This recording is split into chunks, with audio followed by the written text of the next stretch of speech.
सप्तऋषियों में सर्वोपरि विश्वामित्र ने अपने तपोबल से एक चांडाल को सशरीर स्वर्गलोक पहुंचा दिया था। लेकिन गुरु शाप के कारण इन्हें स्वर्ग में नहीं रहने दिया गया और धक्का देकर नीचे गिरा दिया। तब इनके लिए स्वर्ग और धरती के बीच में विश्वामित्र ने एक दूसरा स्वर्ग का निर्माण कर दिया। आइए जानते हैं इस कथा के बारे में। सूर्य वंश के राजा पृथु के पुत्र सत्यव्रत हुए और इन्हें राजा त्रिशंकु के नाम से जाना जाता है। ये भगवान राम के पूर्वज हैं। जब राजा सत्यव्रत वृद्ध होने लगे तो उन्होंने राजगद्दी त्याग दी और अपने पुत्र हरिश्चंद्र को अयोध्या का राजा घोषित कर दिया। राजा सत्यव्रत एक धार्मिक व्यक्ति थे, इसलिए उनकी आत्मा स्वर्ग के योग्य थी, लेकिन उनकी इच्छा सशरीर स्वर्ग जाने की थी। अपने इस इच्छा की पूर्ति के लिए उन्होंने अपने गुरु ऋषि वशिष्ठ से सलाह मांगी और इसके लिए आवश्यक यज्ञ करने की प्रार्थना की।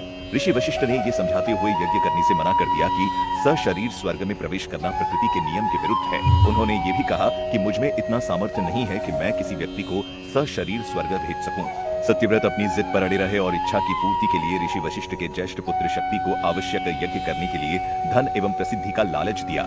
लेकिन जब महर्षि वशिष्ठ के पुत्र को यह पता चला कि उनके पिता ने इस काम के लिए राजा त्रिशंकु को मना कर दिया है, तो उन्होंने त्रिशंकु से कहा, हे राजन, क्या तुम मूर्ख हो जो इतना भी नहीं जानते कि जब मेरे पिता तुम्हें सशरीर स्वर्ग नहीं भेज सकते तो मैं तुम्हें कैसे भेज पाऊंगा। इतनी देर में यहाँ ऋषि वशिष्ठ के पुत्र भी आ गए और इन्हें भी सारी बातें पता चल गई। महर्षि वशिष्ठ के पुत्रों के ऐसे वचन सुनकर त्रिशंकु क्रोधित हो गए और उन सबको अपशब्द कहने लगे। राजा त्रिशंकु के अपशब्दों पर महर्षि वशिष्ठ के पुत्रों को क्रोध आ गया और उन सभी ने उन्हें चांडाल बनने का श्राप दे दिया। श्राप के कारण त्रिशंकु का शरीर काला पड़ गया, सिर के बाल चांडाल के समान छोटे हो गए, गले की मोतियों की माला हड्डियों की माला बन गई, उसके साथ पैरों में लोहे के कड़े आ गए। त्रिशंकु के इस बदले हुए रूप को देखकर उनके मंत्री और दरबारी उन्हें अकेला छोड़कर भाग गए। लेकिन इन सब के बावजूद त्रिशंकु ने सशरीर स्वर्ग जाने की इच्छा नहीं छोड़ी। राजा त्रिशंकु, जो कि अब चांडाल बन चुका था, अपनी इच्छा लेकर वन में भटक रहे थे। वन में भटकते भटकते एक दिन ये ऋषि विश्वामित्र के आश्रम पहुंच गए। इसके बाद इन्होंने अपनी सारी परेशानी ऋषि विश्वामित्र को बताई। ये बोले, हे ऋषि, आप तो महान तपस्वी हैं, कृपया मेरी इच्छा को पूर्ण करने में मेरी सहायता कीजिए। ऋषि विश्वामित्र, जो ऋषि वशिष्ठ से प्रतिद्वंद्विता रखते थे, त्रिशंकु के बार बार विनती करने पर उनकी प्रार्थना स्वीकार कर ली।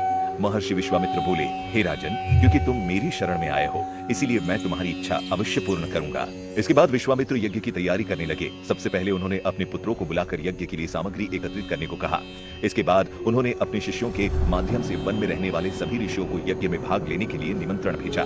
शिष्यों ने लौटकर बताया कि सभी ऋषियों ने निमंत्रण को स्वीकार कर लिया है, लेकिन वशिष्ठ के पुत्रों ने ये कहते हुए निमंत्रण को अस्वीकार कर दिया कि हम उस यज्ञ में भाग नहीं ले सकते जिसमें यजमान चांडाल हो और पुजारी क्षत्रिय हो। ये सुनकर विश्वामित्र क्रोधित हो उठे और कहा कि वशिष्ठ के पुत्रों ने अकारण ही मेरा अपमान किया है, इसीलिए मैं उन्हें श्राप देता हूँ कि उनका सर्वनाश हो जाए। इसी समय वे सब कालपाश में बंधकर यमलोक को जाएं और चांडाल की योनि में 700 वर्ष तक घूमते हैं। उन्हें खाने के लिए केवल कुत्ते का मांस मिले और वे हमेशा बदसूरत बने रहे। विश्वामित्र के श्राप के कारण वशिष्ठ के पुत्र यमलोक चले गए। इधर वशिष्ठ के पुत्रों को दिए श्राप के डर से सभी ऋषियों ने यज्ञ में विश्वामित्र का साथ दिया। यज्ञ के अंत में विश्वामित्र ने सभी देवताओं को अपने यज्ञ में भाग लेने का आह्वान किया, लेकिन कोई भी देवता नहीं आया। देवताओं के इस व्यवहार से कुपित होकर विश्वामित्र ने अर्घ को हाथ में लेकर कहा, हे त्रिशंकु, मैं तुम्हें सशरीर अपनी तपस्या के बल से स्वर्गलोक में भेज कर रहूंगा। ऐसा कहकर विश्वामित्र ने मंत्र पढ़ते हुए आकाश में जल छिड़का और राजा त्रिशंकु सशरीर आकाश में चढ़कर स्वर्ग को पहुंच गए। उधर त्रिशंकु को स्वर्ग में आया देखकर देवराज इंद्र क्रोधित हो गए। उन्होंने त्रिशंकु से कहा कि हे मूर्ख, तुम्हारे गुरु ने तुम्हें श्राप दिया है, इसीलिए तुम स्वर्ग में नहीं रह सकते हो।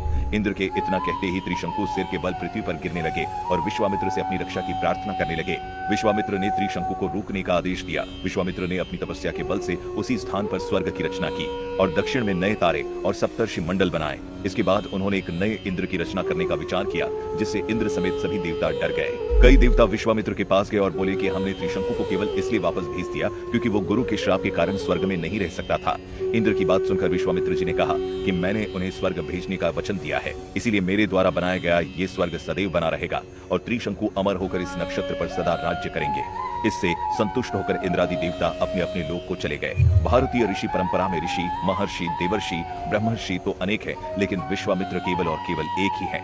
सूर्य तक की आभा को लज्जित कर देने वाले अपने परम तेजस्वी व्यक्तित्व और कृतित्व के साथ विश्वामित्र तीनों युगों की त्रिवेणी के प्रत्येक तट पर उपस्थित है। इन्होंने एक राजा के अनुरोध पर उसके लिए एक दूसरा स्वर्ग का निर्माण कर दिया।